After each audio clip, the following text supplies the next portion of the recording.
சற்று முன் கிடைக்கப்பெற்ற மிக மிக முக்கியமான செய்தி ஒன்று வெளியாகி உள்ளது. திராவிட முன்னேற்ற கழகத்தின் தலைவரும் துணை முதல்வருமான உதயநிதி ஸ்டாலின் அவர்களது மகன் இன்பநிதி அவர்களை உடனடியாக கைது செய்வதற்கான அனைத்து ஏற்பாடுகளையும் சிபிஐ துறையினர் செய்து வருகிறார்களா?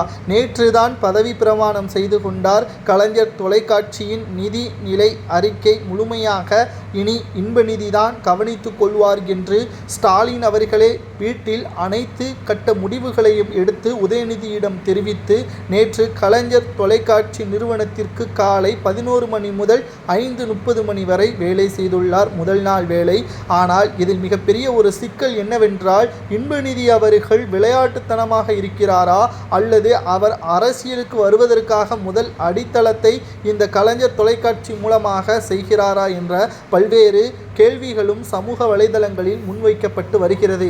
ஆனால் இப்பொழுது மிகப்பெரிய ஒரு சிக்கல் என்னவென்றால், கலைஞர் தொலைக்காட்சி நிறுவனம் இருக்கக்கூடிய மிக முக்கியமான சில பகுதிகள் பட்டா இல்லாமல் இருப்பதாகவும், இது மோசடித்தனம் செய்யப்பட்டுத்தான் இந்த நிலம் கலைஞர் தொலைக்காட்சியுடன் இணைக்கப்பட்டிருப்பதாகவும் சிபிஐ துறையினருக்கு வழக்கு பதிவு செய்து கடந்த 3 ஆண்டுகளாகவே விசாரணை செய்து வருகிறார்கள். தற்பொழுது கலைஞர் தொலைக்காட்சியின் நிதிநிலை அறிக்கை தாக்கல் செய்யக்கூடிய வகையில் இன்பநிதி அவர்கள்தான் இருக்கிறார். மேலும் அவர் நீதிமன்றத்திற்கு சென்று அனைத்துமே கலைஞர் தொலைக்காட்சிக்கு உரிய நிலம் தான் என்று அவர் அதிகாரப்பூர்வமான ஆதாரங்களையும் சமர்ப்பிக்க வேண்டும். அப்படி அவர் சமர்ப்பிக்கவில்லை என்றால் அவர் மீதே வழக்கு பதிவு செய்யலாம், கிட்டத்தட்ட சிறையில் கூட அடைக்கப்படலாம். ஆனால் ஆளும் கட்சியின் அதிகாரம் இருக்கக்கூடிய காரணத்தினால் இது தாமதமாகத்தான் நடக்கும். ஆனால் இன்பநிதி அவர்கள் இந்த பொறுப்பை தவறாக ஏற்றுக்கொண்டு விட்டோமோ என்ற ஒரு அச்சமும் அவருக்கு இருக்குது. இதன் காரணமாக 2வது நாளே அவர் வேலைக்கு செல்லவில்லை என்ற தகவலும் கிடைக்கப்பெற்றுள்ளது.